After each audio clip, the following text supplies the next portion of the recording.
सभापती महोदय, पूर्वी ॲट्रॉसिटीचे गुन्हे हे सर्रासपणे दाखल केले जायचे, हे काही अंशी खरं आहे। एखाद्याने शिवी दिली असं म्हणून जरी आपण पोलीस स्टेशनला गेलो तर आपल्यावर ॲट्रॉसिटीचा गुन्हा दाखल व्हायचा। आता गुन्हा दाखल केला की तातडीने आरोपीला 24 तासाच्या आत अटक झाली पाहिजे असं सुद्धा पूर्वी नियम होता आणि त्या पद्धतीने अटक काही लोकांना केली जायची। परंतु याचा काही ठिकाणी गैरवापर निश्चित झालेला आहे, हे नाकारता येत नाही। म्हणून आता शासनाने त्या कायद्यामध्ये जो काही बदल केलेला आहे त्या बदलामध्ये काय सांगितलंय की तुम्हाला तुमचा एफआयआर नोंदवता येईल, परंतु अटक करण्यापूर्वी जो आयओ असेल तो आयओ तो त्याची खात्री करेल।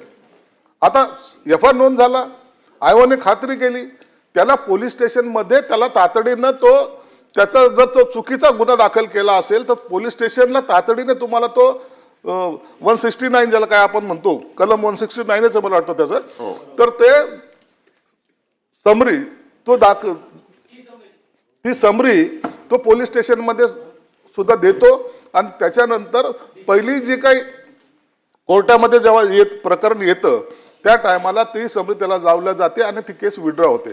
परंतु माझं तर त्याच्याही पुढे जाऊन सांगणं आहे की असे चुकीचे गुन्हे कुणावर दाखल होऊ नये। अन्याय झाला असेल तर निश्चित झाला पाहिजे, त्याच्यावर गुन्हा दाखल झालाच पाहिजे।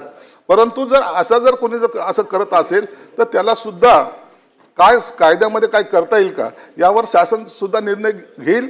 परंतु आता तातडीने अटक करण्याची जी काही पूर्वीची काय पद्धत होती ती आता थांबलेली आहे। त्याचा मला वाटतं आता समाजामध्ये हे जे काही अट्रॉसिटीचे गुन्ह्याचे प्रमाण त्याच्यामुळे कमी सुद्धा झालेलं आहे।